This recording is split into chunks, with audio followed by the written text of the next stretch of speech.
Being Black in America comes with its challenges. However, we understand that enlightenment through education is the oppressor's worst fear. By bridging the gap between academia and the people, our purpose is to equip you with knowledge that breaks down barriers during your journey towards truth and freedom. Welcome to the Black and Highly Dangerous Podcast. Yo, Daph, what's going on? What's going on? How's your week? My week has been pretty good, productive, also lifting those weights. I'm a little bit stronger this week, was able to put it up a little bit. And actually, one of the reasons that I always had such a difficult time keeping up with like a workout routine is because I travel a lot.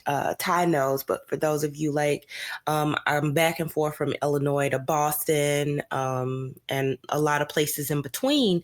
And so I did travel this week, but one thing I've tried to do is condense my traveling. So if I need to be in Cambridge for Thursday, I leave Wednesday night and come back Thursday night. And so I was able to stick to my Friday workout because I got back early enough to get rest. I wasn't too tired on Friday. So it's just figuring out how to make my lifestyle work around everything I want to do. When I travel and really can get in the way of your fitness regime for real. Because I know over the summer when I was doing a lot of traveling, conferences, a whole bunch of stuff, it was just it's just no way. I mean, I don't know how people can do it that do that for a living, travel all the time, but trying to go to a gym and then trying to eat right and all that kind of stuff is really hard to do. Traveling is a big obstacle in the way when you're trying to keep that healthy lifestyle for sure. Mm-hmm. And even when you get home, I need a day or so to recover.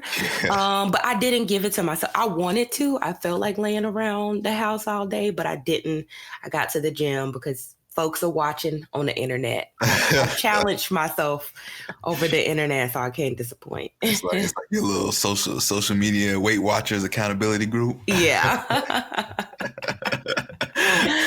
That's funny. Good. Just glad, the week is over and now we are into, kind of a little holiday break this week because of the Thanksgiving holiday. And then after this week, just one more week of teaching, one more week of classes. It's the last week of class after Thanksgiving. So then feel really good after that. And then just finals and then I'm done. So yeah, but it feels good now. This is the part of the semester when you can kind of just take your foot off the pedal a little bit and just get in cruise control because the end is near. Mm-hmm. Mm-hmm. And watching the students panic around a little bit because of finals and end of the semester. You're getting crazy emails. Professor, can I have extra credit? No, I haven't got any yet, but I'm sure after Thanksgiving, once they start realizing what these final grades look like, I'm sure they'll start rolling in. So this is our end of the week episodes. I mean, the end of the month episode. So this episode just be me and Daph chopping it up, talking about some of the important topics that we think that have happened over the month or in this past week, kind of hitting it with some current events and all that kind of stuff. Mainly, I think this week is going to be a lot of political news amongst some other things. But I guess we got a couple light old Lord news stories to start with, and then we can take it from there. Mm-hmm. Hello, and welcome to BHD News, where we give you the most current and eye-opening oh Lord news of the week. Join us as we present news that'll make you want to say,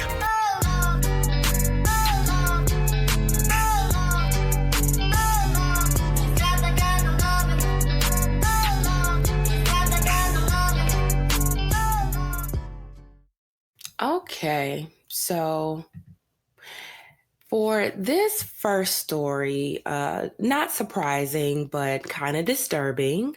So a Louisville photographer who opposes gay marriage has sued the city, saying that fairness ordinance that they have violates her constitutional rights. Now, I don't agree with suing. But what makes this story so ridiculous is that it is a pre-enforcement challenge, meaning that nobody has even tried to get her services. No same-sex couple has even attempted to have her as a photographer. So it looks like this person is trying to find a case that they can take up to the Supreme Court to challenge their ability to discriminate against people because of their LGBT status. That's crazy. Yeah, I don't know, man, why this stuff is still kind of going on these days, you know? It just don't make a lot of sense for sure. Yeah. I just think it's weird, but I think it's in the time that we're in. We're seeing a lot of people with affirmative action, you know, in the most recent Supreme Court case. Just there are people out there that are working their way, just trying to challenge things because they want our white rights to be taken away. That's all it is, really. Just trying to. It's almost like a kind of weird, like countersue, I guess, with using those kind of statutes, you know. Yeah. So this one, so, you know, there have been the impeachment inquiry that has been going on for the last week or so, or now like probably like week and a half. Have you been watching at all? You talking about what you talking about? The impeachment hearings. Yeah. There's been a couple of days I had it on, and those things were long though. But I was watching. Yeah. Watching them. Well, this is kind of, oh Lord, because I don't know how to take this, but opposition to the impeachment inquiry by independents has jumped 10 percentage points in the last week, meaning the week before, 37% opposed it, but like since it's been like going on, now 47% of independents oppose the inquiry. Interesting. Did they say what that's about, or? No, because it's like one of those polls, just, you know, asking, you know, people their opinion. I don't think they really went into it. But before the impeachment inquiry started, you know, people talked about how it is a risk, particularly for Democrats, because I guess people just really don't have an appetite for that type of thing. That I guess in the past, when we've seen like impeachment inquiries or whatnot, well, really, it was, I guess, Clinton and I guess Nixon in the past. Yeah. But like, for instance, I think during Clinton's like approval for like the Democratic Party rose or something like that, I just don't think people really care too much for it. So yeah, I also think it's about I think Nixon, he didn't actually go through the impeachment, right? I think he resigned, right? Yeah, before. And I think also with Clinton's is probably was the content of his impeachment. Yeah. Which kept people glued to their seats. So this one is a little different as far as those other two is going on. But I can see that.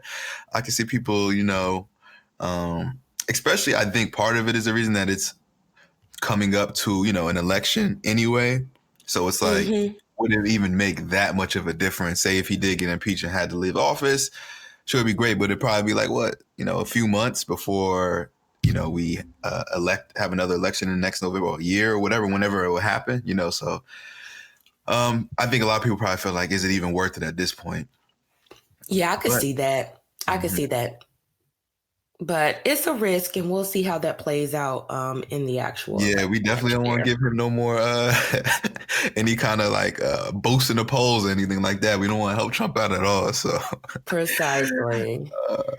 Okay, speaking of a Trump, this is getting on the topic of his son, Donald Trump Jr., you know, just recently published a book called Triggered. Okay. How the left thrives on hate and wants to silence us. Oh my goodness.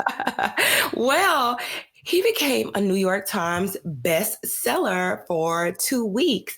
But what's interesting is, come to find out, a reporter actually found out that the Republican National Committee purchased nearly $100,000 worth of the book Triggered to give out at, I guess, like rallies and different places. So, you know, it wasn't illegal for them to do that.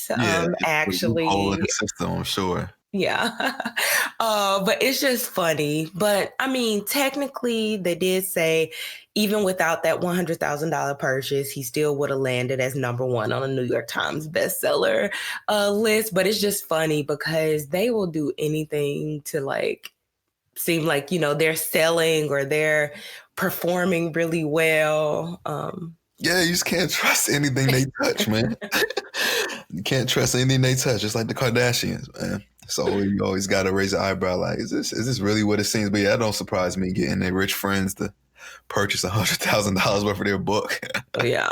Boost some sales a little bit. But I mean, just by the name alone, and I know people are going to go flock to it and run to it to see what he's talking about from both sides, Yeah, I know I ain't reading that. Yeah, I ain't wasting my time. Yeah. There is another book that just came out. I can't think of the name. It's by the anonymous person that works at the White House. Oh, yeah. I did hear about that too. I do want to read that because people have said that it's interesting. Oh, it's called A Warning, Anonymous. So, yeah, I might check that one out. Yeah, because it's like whoever it is behind the scenes got all that, information as far as what's going on behind the scenes. I would be curious. Yeah. For sure. Got all the tea. Okay, my last little story. This is just kind of a indication of like where we're going with this whole like Democratic primary thing. So, we mentioned before that Deval Patrick, the former governor of Massachusetts, got into the race for presidency or the Democratic nominee. Mm-hmm. Right? Okay, well, this is what people think about him. Okay, so it was, I think, Wednesday or Thursday, he was supposed to have an event at Morehouse College. An organizer who planned the event for the college said that the event had to be canceled because only 2 people showed up. What? 2 people? Oh my goodness. 2 people. And I mean, a Black former governor, a Black man running, for president. And you visit Morehouse and only 2 people show up for you. Jeez. Yeah. I wonder. Ouch. I don't know how that happened. Maybe, I don't know. I mean, 2 people is like, I mean, I think that clearly seems like there had to be some kind of intent behind that, I'm guessing. Yeah. So I feel like at any school you would have more than 2 people. Even some professors or somebody would show up if you're not the student. Yeah. So it's like maybe they didn't advertise it because I think even if they weren't interested in him as a presidential candidate, they'd probably be interested in him as like a Black man who has led an entire state. You get what I'm saying? Yeah. I mean, they draw some interest at it, especially where it's located and just being a Black community, not alone outside of just a Black school.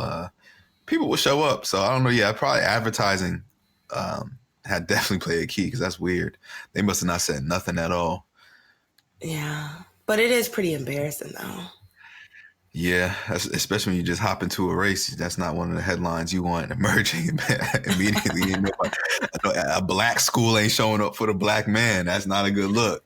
Yeah, I'm sure they'll figure out a way to bounce back though, or do another one and have better imagery and headlines. I'm sure we'll see. Yeah. You got anything to share today? Nothing crazy as far as the oh Lord news. The only kind of thing that stood out to me is one thing that I saw on social media that people were talking about how male birth control might be available within the next 7 months. Pretty much in India, it has been successfully passed through these clinical trials and could be available within the next 7 months, they said. Scientists in India say that the new birth control method will be injected directly into the groin. A lot of fellas have a question like, I don't know about that.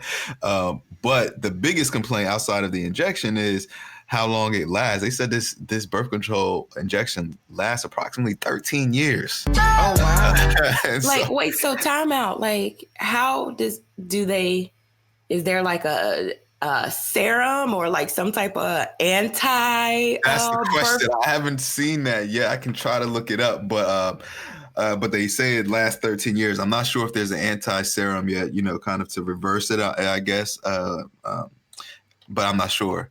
But a lot of people have been saying just 13 years is like too much, because if you're just trying to do it for a limited time, you want to be able to control that.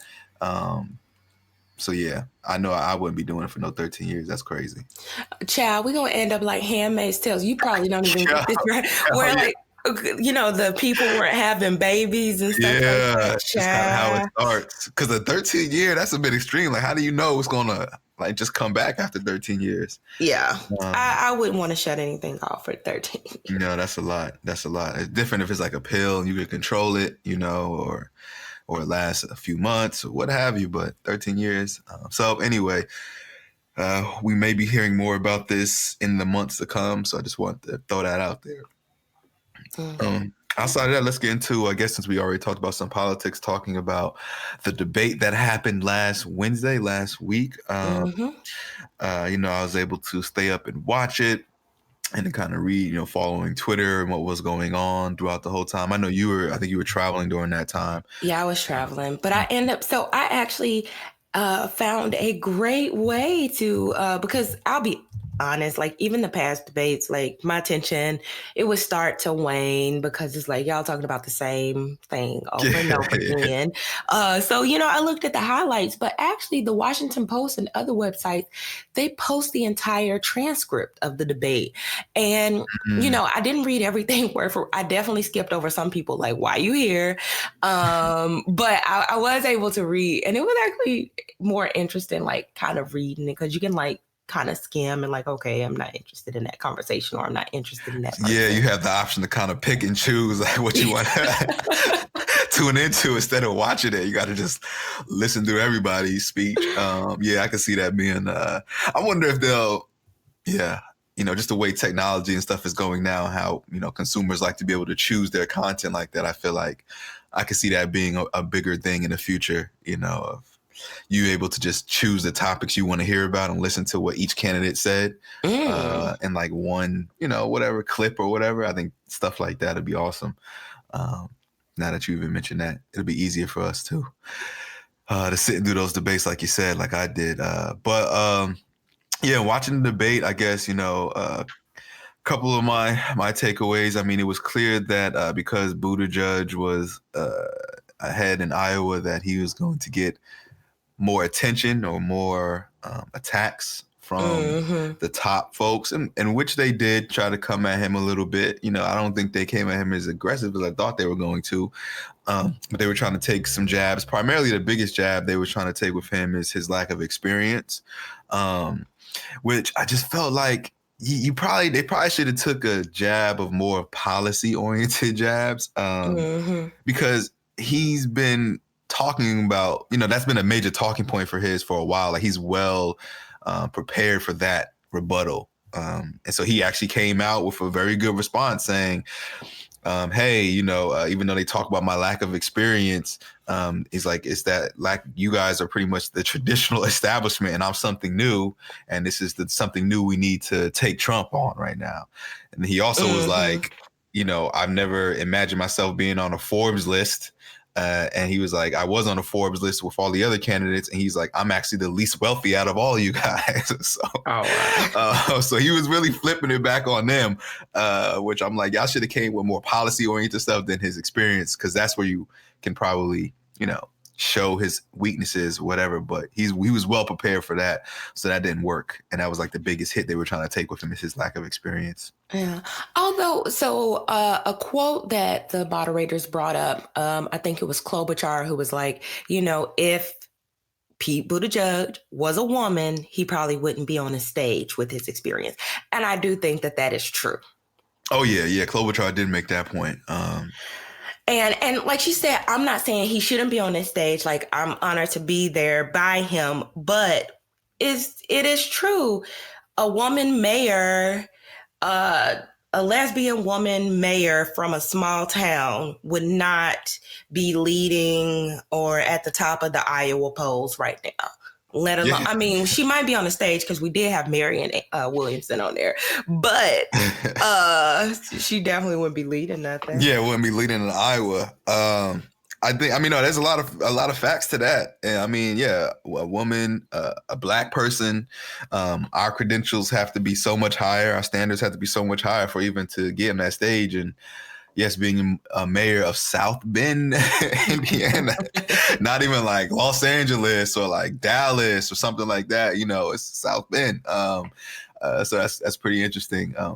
But he does, like Buttigieg said, he does connect with a lot of those Trump type voters, rural community, whites, working class, etc., because of his location. So I think that's also playing probably a bit of a factor as far as especially why he can lead in places like Iowa, being in the Midwest, things along those lines is helping him out, that identity of his. But yeah, like I said, I think Buttigieg is surprising a lot of folks because he wasn't the one I was expecting to make it this far, at least being the surprising candidate. But yeah, I just think it's interesting because he has so many different identities. So people, you know how like in the past, people were like, oh, you know, Obama is too professorial or, you know, too smart, you know, Trump and his people, they don't like smart people. But this guy's a Rhodes Scholar. You know, he has that Midwest identity, but he's also a member of the LGBT community, but he's also super religious. And, you know, I read where someone brought up a point where they were like, he uses his religion as a way to potentially overcome any LGBT issues like those white evangelical voters might have against him. Yeah. Yeah, I can see him doing that. Yeah. Yeah, I think, it was, he does have a lot of identities, and I wasn't sure if it was going to work for him, but it seems like it is. I think people will connect to it because of these different identities. I think his youth plays a role because, when a lot of the younger voters, I'm sure a lot of them want to see that youth on a stage, somebody close to age to them, and I think he is probably the closest.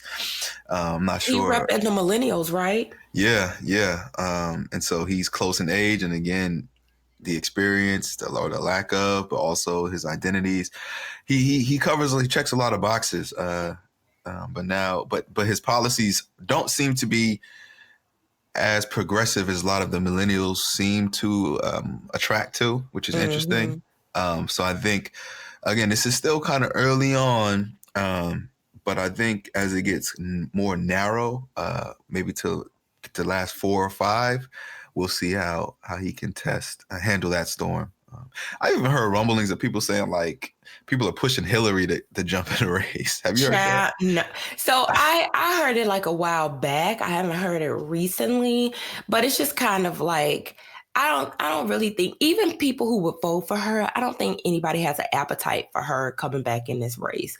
But I don't feel like really strongly that like any of these people are like, you know, really gonna like take on and beat Trump. I don't know. I just don't have like I mean, I do like Elizabeth Warren, but like people, you know, have raised some like little attacks about her that I'm like, okay, you know, I'm willing to listen. I'm not one of those people that I like somebody and I'll never, you know, listen to anything like counter arguments against them.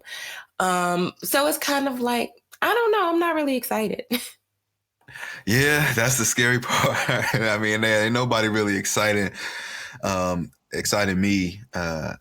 You know, I'm paying attention to what's going on, but yeah, as far as that excitement level, it's not super high for any of these candidates in particular. And I think that'll probably remain the same no matter who wins the nomination. I'm going to vote for them probably no matter what. But the excitement isn't there. But that can be problematic if we are trying to get people to the polls. You want them to be able to inspire folks to get out. So that is definitely something that should be considered, and who can do that. Other takeaways from debate, I guess one of the other things that I had a lot of just like one person in particular, I'm just a lot like, why are you even here? Is Tulsi Gabbard, man. I'm just like, oh, yeah. Because most of the things she says doesn't even like improve her platform or try to, you know, seem like this is why I want to be president. every time she spoke, it was literally just poking holes or attacking somebody else. And I'm starting to really believe this conspiracy of like she's really here just to divide the party up and cause friction. Because there was nothing, you know how most politicians say like, oh, if I'm president, I would do this and I would implement this policy. I would do this. It's like none of that. It's just like, I'm attacking you, I'm attacking you, I'm attacking you, and poking holes in everybody else's stuff. I'm like, this is not good. We need to get her out of there ASAP. Well, that's why I kind of love like Kamala. I mean, it was a late clap back after Tulsi like got her a couple months ago in the debate, but like she came out swinging. So for those of you who didn't watch the debate, they were talking about Barack Obama and which also had a different tone this time because they had been like very negative about Obama, but that tone kind of changed. Yeah. But Kamala was like, I think it's unfortunate that we have someone on this stage that is attempting to be the Democratic nominee for the president of the U.S. who during the Obama administration spent 4 years full time on Fox News criticizing the president. And, you know, just kind of went in saying that like, who spent full time criticizing people on this stage affiliated with the Democratic Party when Donald Trump was elected, you know, buddied up to Steve Bannon to get a meeting with Donald Trump in the Trump Tower. And it's just kind of like, oh, you out here looking real familiar. Oh, yeah. Yeah, man. I can't, like, her background and all this stuff and what she's been doing really does scream like Plant, because I just know, I don't know. Unless it's like the conservatives really supporting her, I'm like, who is really supporting this woman right now, man? But yeah, that was a good clapback by Kamala. And then I seen a whole bunch of the memes of like her screenshots on Fox News Network and headlines and all that kind of stuff that was going around. I'm like, yep, she's gonna take a hit for that one. So that was a good pull because that's not the kind of person you want on the stage, you know, somebody that's going against Obama, but doing it on Fox News as well. It's like, you know what you're doing, and your conservative roots are definitely showing right now. Surprisingly, though, at least in the online community, do you know who have, you know, the people that have been taken up for Tulsi, at least up until this debate? Who? Some progressives. And it is because, so Tulsi, she was either the head of the DNC or had like a really big leadership role during like the 2016 election time. And she resigned and called out the DNC, I guess, for corruption and like working against Bernie. And then she came out as a Bernie supporter. So, you know, and I'm not going to like take up for the DNC if they like did things, but like when we think about things that started happening in 2016, like especially a lot of like the discord that was happening, like she was right there in the middle of it, but also like as somebody that came out as a Bernie supporter. So I think that is kind of pulling some progressives to kind of at least, I guess, give her the benefit of the doubt.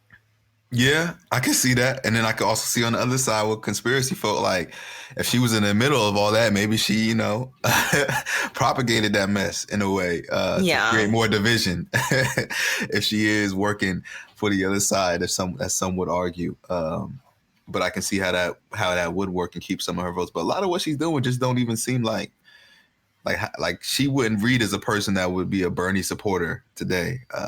So it's all interesting. I think with her is just too flip-floppy and definitely not enough trust. I cannot trust this woman whatsoever. And so I think she's doing more damage than healing at this time when it comes to the candidates and the nominees. And I think one of the other things, or the last things that stood out to me, I think was Cory Booker. Towards the end, because he had a very quiet night, and I was watching. I'm like, oh yeah, he really ain't saying much, but probably the last 20-25 minutes, it got real spicy. And Cory Booker was coming out really addressing things along the lines of race, and it kind of Biden stumbled on this greatly in that part of the debate. But yeah, he was just talking about, you know, black voters and kind of taking a shot at Buttigieg, saying that like, hey, I didn't need a focus group to see what black voters wanted because I've been a black voter since I was 18. Wow. Which was a nice stab. And then he took a stab at Biden, which I think was a pretty good one because of his apparently in places like South Carolina, Booker has been behind the polls, and Kamala in South Carolina, which is a huge like black voter base, and behind Biden. And so he took a shot at Biden, really talking about he didn't want to legalize marijuana, which was a huge thing. And then Biden wanted to respond. And then Biden was very careful in his words. He was like, no, I believe we should decriminalize marijuana. And I'm like, Booker said legalize marijuana. Yeah. You said decriminalize. But Biden tried to be slick and say it as if it's the same thing. Booker didn't push back on that with the language portion, but I caught it. I'm like, no, Biden, you're not going to get me with that language. Like, he said you didn't want to legalize it, and you said decriminalize it. So that means you still don't want to legalize it. So here's his official stance. So no one should be in jail for marijuana use. He wants to decriminalize recreational use and automatically expunge prior convictions, legalize medicinal marijuana, allow states to legalize recreational marijuana, which they're allowed to do that anyway, reschedule marijuana so that researchers can study its health impacts. So that is where he stands. But yes, decriminalization is very different from like federally making it like legal. Yeah, and that's the pushback, because it was like, I'm sure it might have been Booker or somebody who said like, it's already legal for privileged folk, and it was talking about the medicinal work use. And so that's what Biden sounds like he wants to do. Like, I want to legal it for medicinal use. But again, we see what happens. If you have access to healthcare, then those are the ones that folks who are going to benefit from that. Just getting a card or a license, and now you get to use it recreationally. Yeah. Anyway, and so I think that is for black folks, that's an important distinction. It should be legal for everyone. If you're going to legalize it, just don't legalize it for a particular group of folks who have access. Another reason why it's always been legal for like privileged folks is because we don't have to do drug tests. Like, like once you if you're in a certain type of job, I guess, unless you're gonna like work like in a high position, like in the government, that's different. But like these other jobs, they don't test you. They sure don't.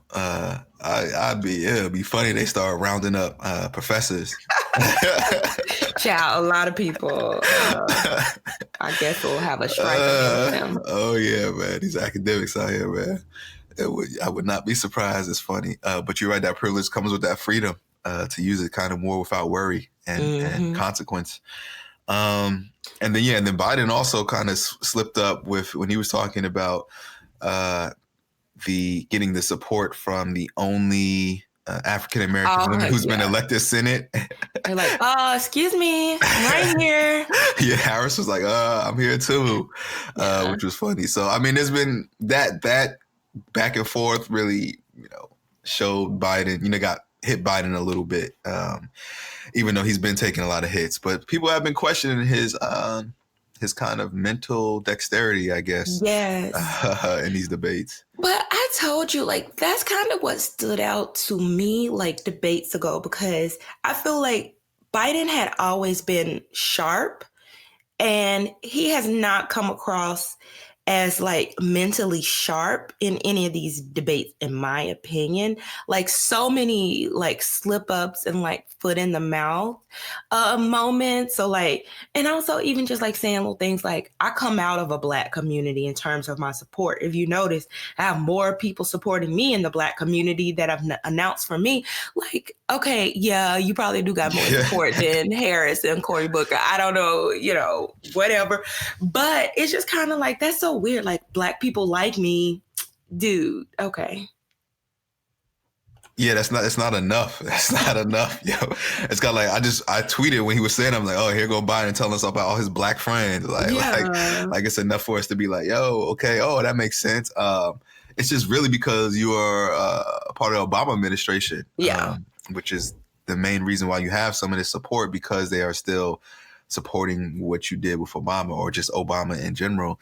But I don't know if you're really winning new votes or new black voters. It just seems like you still have those older folks who already were supportive of you because of Obama. They got Obama pictures. They got a framed picture of Obama on their living room table. Yeah.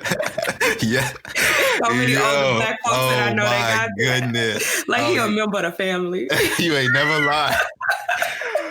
My mom got a framed picture of Obama up there too, right up there with the family pictures. I'm like, yo, we ain't never met this man. He ain't never been to a cookout, but he up here like he part of the family.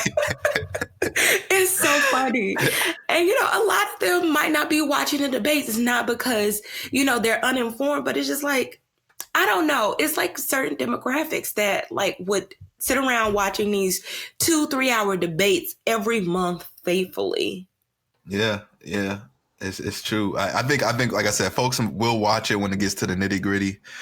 The last 4 or so folks, but yeah, right now I just still think a majority of folks, like you said, are not paying attention to it as much, and they're probably just reading the headlines. And I think if they started to actually watch these things, they would question Uncle Joe a little bit. Yeah, but this was his to lose. Like, also, he made that comment when they were talking about, I guess, domestic violence, and he was like, I had the that act in 1964, like Violence Against Women act, and he was like, we just got to keep punching at it and punching at it.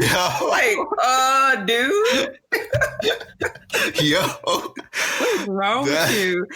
Oh my God, that is not the language to use. You talk about domestic violence. Then that's the thing. He kind of like, I guess, the speaking patterns and the slip ups and it kind of reminds me of Trump a little bit too. Yeah, like it is very yeah, the kind of elderly, inappropriate use of language. It's like they both kind of give me those vibes, man, and get themselves in trouble. But Trump, it gets him more voters, ironically enough. But that don't fly in the Democratic Party. Yeah, it's not gonna fly over here. But yeah, anything else from it?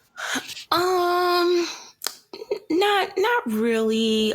Just kind of, I think people are just tired of it being this many people on stage. Everybody was like, who the hell is Tom Steyer? Why is he even here? People are still asking, like, why are some of these people here? We want to narrow the field a bit. And to think that, like, those aren't even all the people who are still running.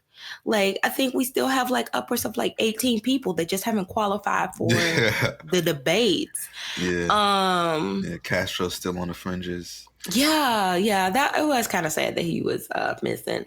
Yeah. But Cory Booker still hasn't even qualified for December. I think he needs some more donors. Are you going to donate? I don't know. Maybe. Do I want to see Cory? I guess I'll see Cory on the stage. Maybe I'll give $1. So people said he had a good night. Like I read about it, and I read some of his stuff. Like he had the towards the end, like all Pete's not the only Rhodes Scholar mayor on stage. So it's kind of like people say he had a good night, but like, is that really enough? Like, I don't know. Like, does he really have a chance? And is it like worthwhile to actually donate? Or is it better if we just kind of narrow it? People out, yeah. Yeah, I think we're getting to that point because 10 people every time is like, yo, can we please get to like 5? So that way we can hear like a lot more of what they are really trying to do here. I know Yang, he keeps making every one, and he had like the least amount of speaking time, like 3 minutes or something like that. When they looked at the amount of speaking time compared to like, I think Warren, who had like 13 or 14 minutes. And so it's like, it's just too many people for everybody to get equal speaking time. But also people who don't get any speaking time are still making it to these next debates. Up there, yeah. Although Yang, he did say, like the designate like white supremacist terrorism as like domestic terrorism when they asked about the rise in like domestic terrorism in the U.S. So, Yang is like, he's just interesting to me because he just seemed like a cool dude, just like, not like a politician. Yeah. So he's up there and I think he means what he says, but he just seems like a casual kind of just cool dude that has some good points. But But yeah, I don't know if I would want to see him as president. Yeah. That'd be a bit much for me. But I do like him keeping some things in the conversation, or I feel like his presence sometimes keeps the other politicians down to earth, right? And being realistic. Because sometimes if it's too political, everybody start getting too out of there, and the Yank be like, nah, I'm not trying to do that. I'm trying to give everybody $1,000. What you trying to do? Yeah. He got a policy message. He's, that $1,000, and I bet people, would really love that. Like you said, with Trump, that sometimes having that one consistent talking point really makes a difference. Whether you get it done or not. Exactly. And so we know with Yang, it's that $1,000. And we know with Bernie, I guess, it's Medicare for all, and Warren is the 2-cent tax. And I think it kind of stops there, I guess. Would you say anybody else has a major one that sticks out? Like I said, Corey, criminal justice. Tom Steyer, he's climate change. But yeah. You're funny, but yeah, that's funny. After that, I kind of... Yeah, Biden is not clear. Harris is not clear. Klobuchar is not clear. Gabbard. Biden is, I'm like Obama. Yeah, that's it. That's his platform. I'm the white Obama. No, sir. So yeah, I think it's interesting. We'll see how it continues to play out. Oh, you know what was funny? We didn't mention this while we were talking about Mayor Pete, but the fact that when he released his Douglas plan for the Black community, how he used a stock photo from somebody from Kenya or people from Kenya. Oh my God, I didn't see that. Yeah, and so Kamala Harris actually referenced it. She didn't go in and she didn't completely explain it. But she mentioned because they were asking him, although I guess he gave a PC answer, I do got to do better with the Black community. I welcome that. But she was pretty much the photo you used, but it was weird. Look it up, because he released a Douglas plan for the Black community, but then they've taken the photo down, but essentially, he used a stock photo and it wasn't even Black American. That's wild. Yeah, you got to do better with that. All right. So interesting debate, to say the least. Guess we'll see who pans out to be in the December debates. Do we know that date yet? I'm not sure. Don't know the date yet, but we know it's Biden, Buttigieg, Harris, Klobuchar, Sanders, Warren. Okay. So it's still most of the folks. See if Castro gets in, see if Booker gets in, and all those folks. All right. So I think anything else? You had anything else on that? On the debates? Nope. Okay. Just that everybody said that the Tyler Perry studio was great, and that the technical things, and I guess just the way they were so hospitable to the Washington Post hosts and all that stuff like that. So shout out to Tyler Perry. Yeah, shout out to Tyler Perry doing big things. And it was actually hosted there, and I think even it's interesting because there was a lot of mention of Stacey Abrams as well during the debate. I think she's gonna be, whoever is the pick, I think she's gonna be VP pick. I think so. I think people are really considering her, and this is why they all kind of took that opportunity to praise her, and I think get a feel for how the response is to that with voters.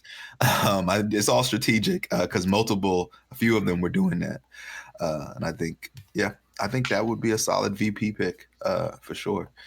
But we'll keep our eyes on that.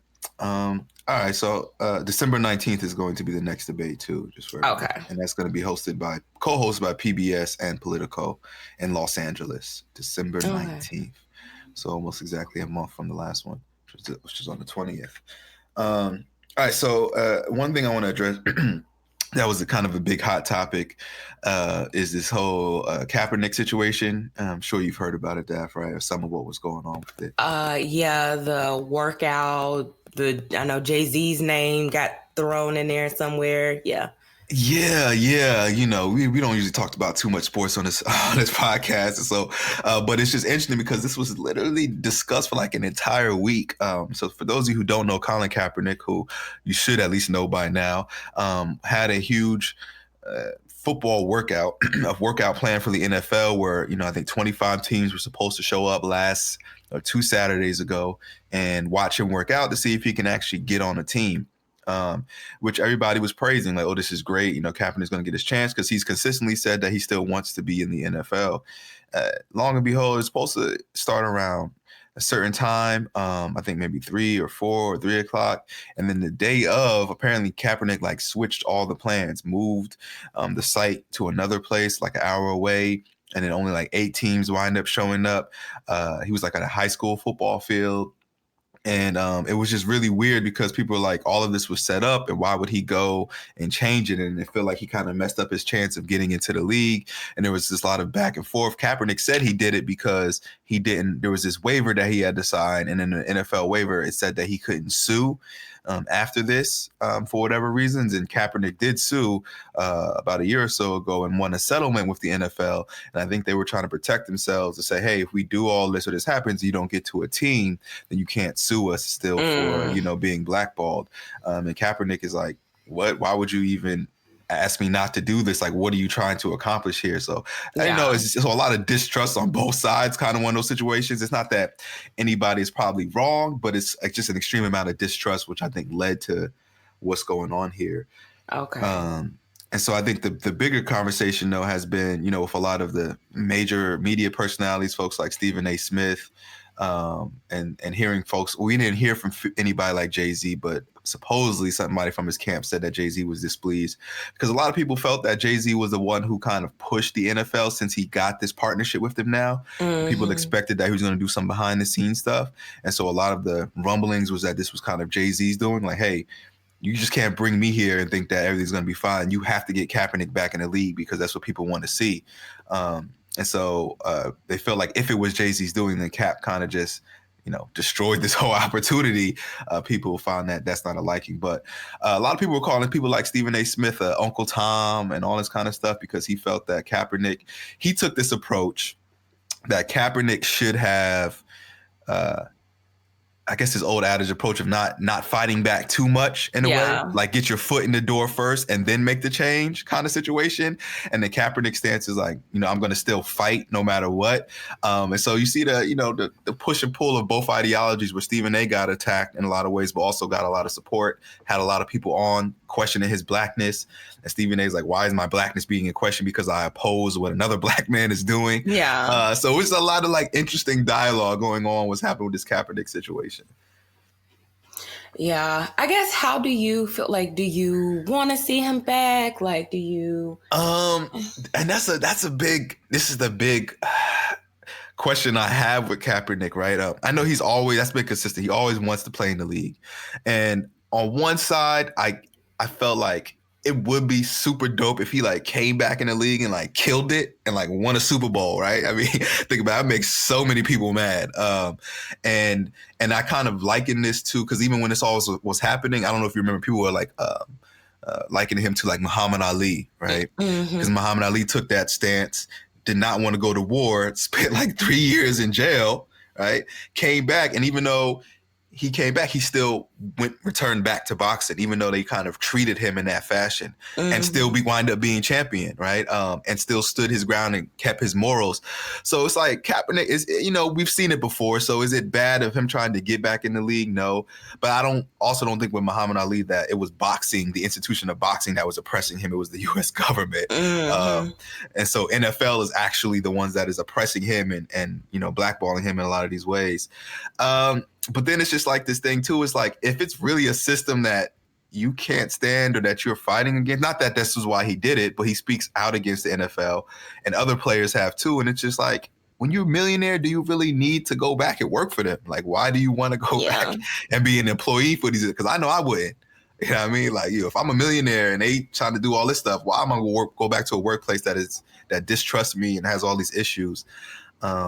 So I don't know. It's weird. It's weird. But I feel like he's better off probably not getting back into the league and just being this symbol of resistance and change when it comes to like criminal justice reform and knowing your rights and all that good stuff he does off the field. Yeah, because it would also be like, I guess disappointing if he came back and it was just he kind of like flopped. Yeah, it was on a bench. A lot of people would want to see that. So I don't know, but I guess whatever makes him happy. Yeah, if he really wants to play, he really wants to play. But it's also a lot of people question like, yo, if you really want to play, why didn't you take this opportunity? When you have 25 teams there to see you, increase your chances of getting back in. Why did you kind of like fluff that up a little bit? And then it was interesting because Kaepernick, if you follow him, you really don't hear him speak that much. He doesn't do like interviews and, other people kind of speak for him, but he's really quiet. And after that workout, the media was there and he was talking really like he's the man, like this kind of like weird, strange, like confidence, like almost like Muhammad Ali-esque, how Muhammad, he always did that. But Kaepernick kind of had those vibes of like, the NFL, I'm here. NFL, you running, you scared, you know what I'm about, la, la, la, stop running. I'm like, where did this come from, yo? He had a Kunta Kinte shirt on, which is also interesting. Because everybody's like, bruh, Kunta Kinte was trying to get away from the establishment and you're trying to like get back in it. So that was kind of interesting because that's true resistance anyway. But I don't know. It was like this whole kind of different performance and usually not hearing from Colin like that was kind of interesting too. So I don't know. Yeah. But anyway, we'll keep our eyes on it. I mean, they're still saying that two teams are very interested in Colin Kaepernick and that he may get signed. We don't know what'll come from it, but I'm sure we'll all hear the news when it does break. Yeah. Well, speaking, I guess this isn't really it's related to entertainment, but it's something that I found just very interesting.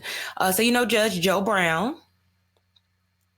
Yep. Mm-hmm. Yep. Okay, so he had the show, and also the movie Harriet just came out. But also there's the $20 bill that Harriet Tubman is supposed to be on, although it might be delayed. Yeah. Well, Judge Joe Brown was having a conversation, I guess on some type of like video podcast or something like that. And he said, this movie is to soften up the public to the idea of taking a Black woman who freed slaves by leading them to freemen and getting her or another one like her on a $20 bill. They can't get a white woman, so they want a Black woman. They don't care. They just want a woman. It downs masculinity. And then he continues, the status of an ethnic group is determined by its men, not its women. And putting a Black woman on there before a Black man is insulting to the Black race because you're saying that the man ain't worth a damn when you put a woman up there first. Oh, my Lord. And then about feminists, he says they can go straight to hell. Oh, and I know they God. hate themselves because they got 2 X chromosomes instead of an XY. They're fraudulent, self-hating, and they're sick. Woo. Oh, my. I literally sitting over here, my hand over my mouth as he was reading this. Like, I am in awe. Son, said, Tell us how you really feel, bro. Like, what is wrong with him?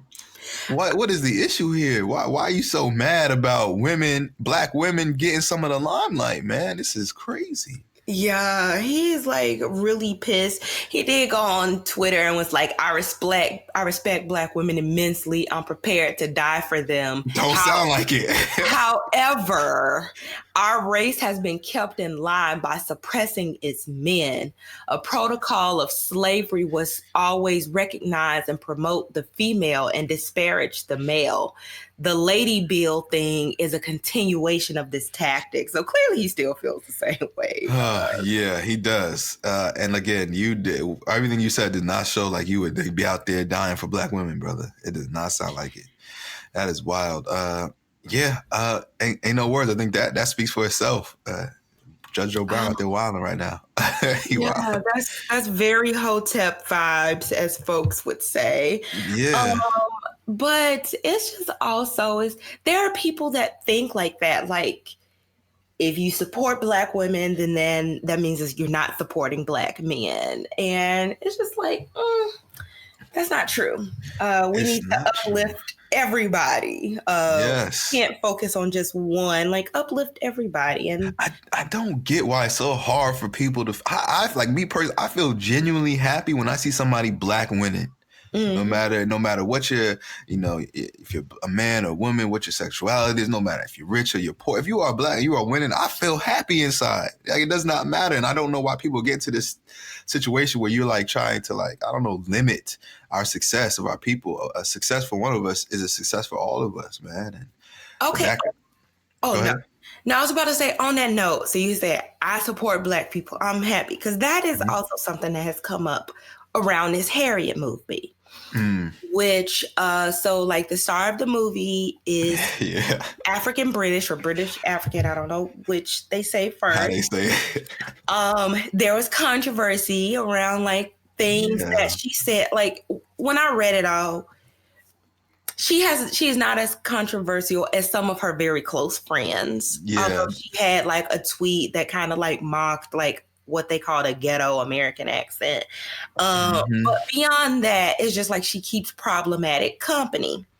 And then, so that has sparked like debates about British Black people taking roles depicting African Americans. This came up again with this Queen and Slim movie because both of the leads are British. Oh, both of them. And, they're depicting Southern African Americans. And, people in the entertainment industry, like Lena Waithe, I think that's how you say her last name. She's like, oh, it's so divisive. Like, it's whatever. We should, support Black people regardless.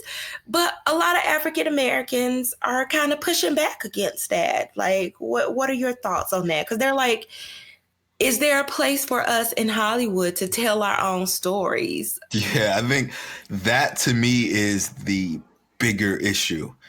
I feel like when it is roles that are talking specifically about the Black American experience, we want to see a Black American in that role who can connect to that role, could connect to the ancestry of that role. And I think it is a bit offensive when we keep seeing stories that tell the Black experience taken by the Black American experience by other, British Black actors. I don't have an issue. I feel like if it was like a action movie or, something random, whatever, fine, that's cool. But I think when it's specifically like historically, even when we're talking about police brutality in this country, or we're talking about Harriet Tubman, which is in this country, I think you need to have make a more concerted effort to get a Black American in those type of roles. Yeah, because they're about us. Yeah, I mean, it's weird if I were to go to Britain and then to the UK and then perform in a role or a story, and I have no real connection to what goes on there, as far as what the Black experience is there.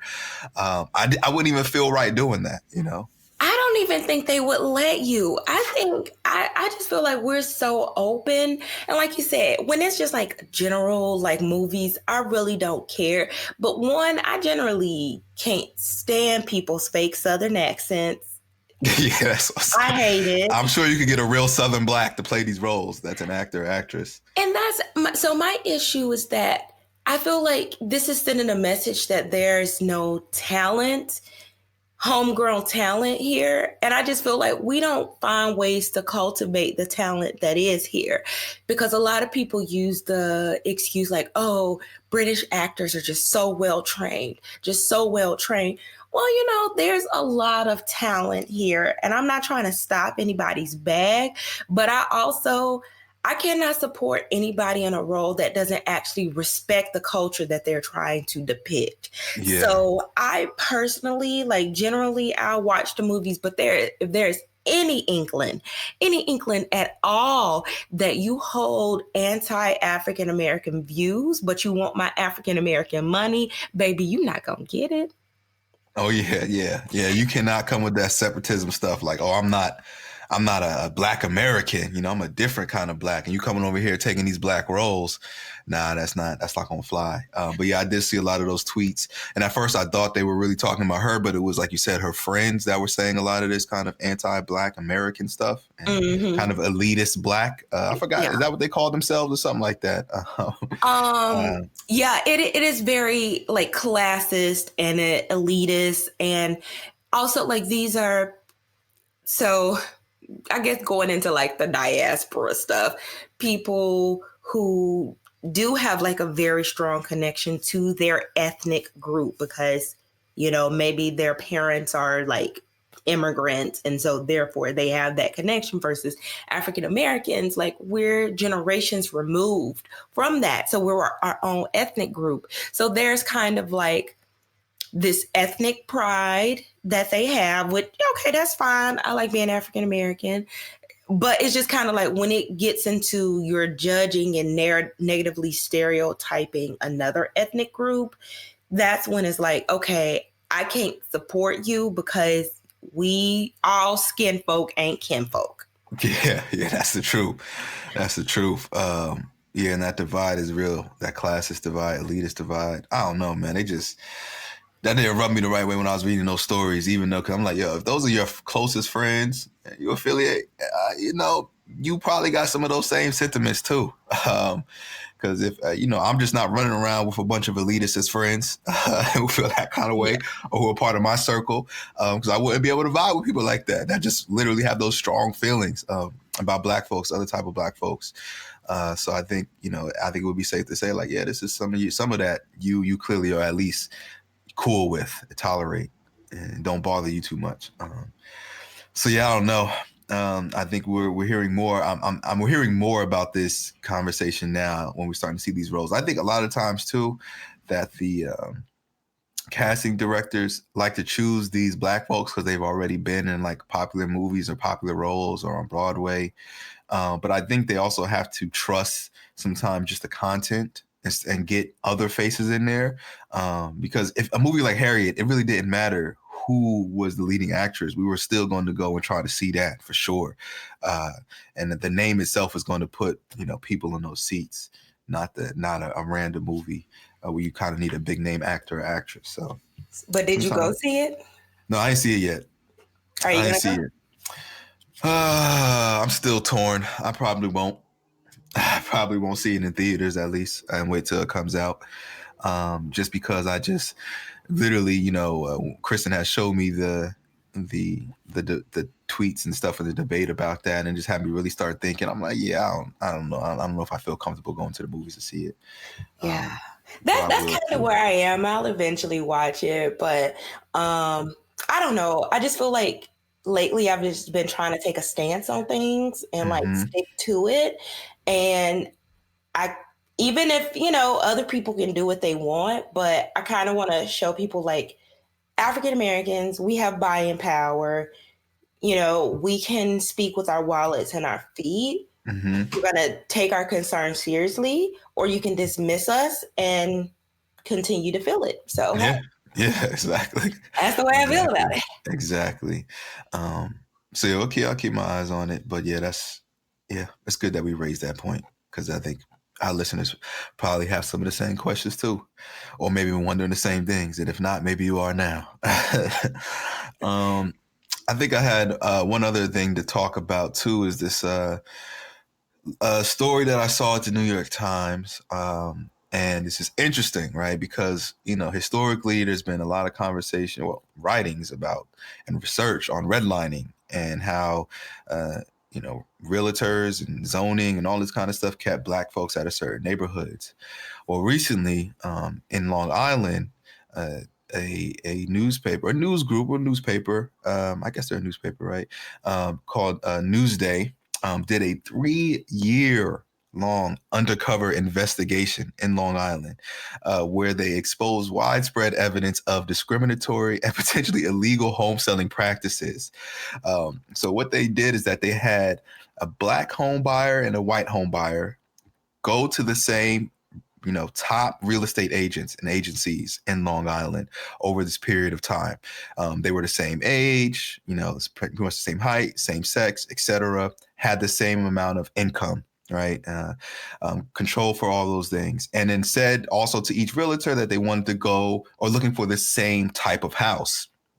And pretty much what some of the things that they found was that, one real estate agent told the black man that houses in a predominantly white neighborhood were too expensive for his budget. But that same agent showed houses in the same neighborhood to a white man with the same amount of money to spend. Another real estate agent warned a white home buyer about gang violence in a mostly minority neighborhood. But she also appeared to steer a black buyer to that very neighborhood without even mentioning any of that kind of stuff. Is that the one where she was like, she emailed the black couple and was like, oh, the nicest people live in this neighborhood. Yes. This is wild that this is still happening. And so, the New York State agencies they have to investigate this now in each case individually and hold these real estate brokers and agents responsible for if they're abiding to these standards. And so they've documented, they've kept transcripts, they've kept records. I think they have 240 hours of video, 13 article series and 40-minute documentary that all attached to this. And they had 50 reporters, producers, and editors working on this project for the past 3 years. So it's a really extensive project, and I can't wait to see everything fully come out.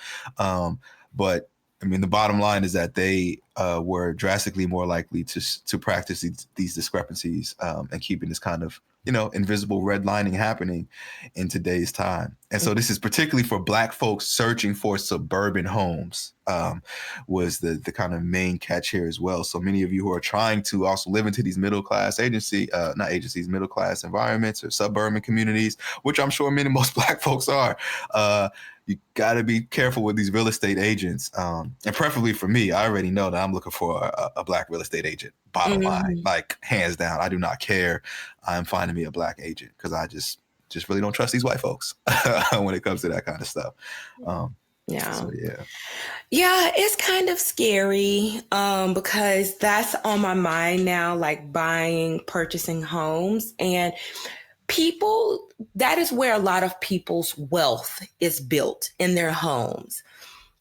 We know that African-American neighborhoods are systematically undervalued. Therefore, our wealth is not as high as other people. And sometimes being able to build that wealth is being able to buy into good neighborhoods. But if realtors won't take you there, won't take you out because you, quote, don't have a pre-approval letter, but will take white customers out, won't even take you to certain neighborhoods because they think you can't afford it. It's kind of like, that means you have to do the work of the realtor. Or you have to like really search around and find somebody that you think will give you a fair deal or work with you in a fair manner. Yeah. It's like we got to do extra work to make sure that we're getting a fair deal. Even racially, I said Black testers experience desperate treatment 49% of the time, so nearly 50% of the time. Hispanics had 39% and then Asians at 19%. So even within, the communities of color, there, Black folks have been treated the worst when it comes to these kind of zoning regulations and treatment with the real estate agents. So got to be careful, y'all. Me too. Daph looks that we're starting to kind of, brainstorm housing and getting by, purchasing a home and looking at places where we like it, type of home and all that kind of stuff. And it's like, yeah, Chris and I are doing like a lot of work to be as informed as possible before we even decide on realtor and stuff like that. Because we ain't, like you said, it's a big investment. It's assets and wealth, and we ain't about to get got in this game. So it sucks that we have to do all that because we trust the system a little less than most folks. But I think it's a necessary thing we must do. Yeah, I just love that they put these people's names and faces out there. Like, call them out. Yes. Call them out. Baby. Yes. Yes, they about to take a hit their business and their profile, as it should, though, because it makes no sense to do that. If you are equal practice, you don't have any bias. I don't even know why they do that, because if I'm a realtor, I'm just trying to get this house sold. I don't care who buy it. You know what I mean? Who qualifies? So it's like some really kind of malicious intent when you are going out of your way to show some others and others. You're really not trying to get this household at all. Yeah. Like you clearly don't even want my business. That's what I'm saying. I even question people that would hire these folks as realtors to sell your house because you're turning away potential buyers and making it even harder. Yeah. Because you do want the most competition for your house because you would probably get the most dollar for it when you have more people bidding on it. You also have the question of like, if they are your agent to sell it, who are they really working for? If you are a Black customer, are they working for you, or are they trying to get the other person on the other end a better deal based on like race? Yeah. I don't know. Yeah. Yeah. You know, and honestly, stuff like this, like articles like this, I literally probably will print out and just like bring it to my realtor whenever I decide and be like, listen, I know the game out here. All right. So don't be out here trying to play me because I'm watching. You know what I mean? I'm watching. Yeah, it's sad that you got to have those conversations. And I mean, if you get a Black realtor, you might be like the past Oh Lord news story we have where like police get called on you because they see two Black people walking into the house. It's like, you can't win. You can't win, man. Goodness gracious. Oh, man. Too much. All right, but that's all the major stories I had. You had anything else? No, I don't have anything else. Okay, that's good. Well, you know, this episode, I guess, is the Thanksgiving holiday episode. Tomorrow will be Thanksgiving. How do you feel about Thanksgiving as a holiday when we know the history behind it?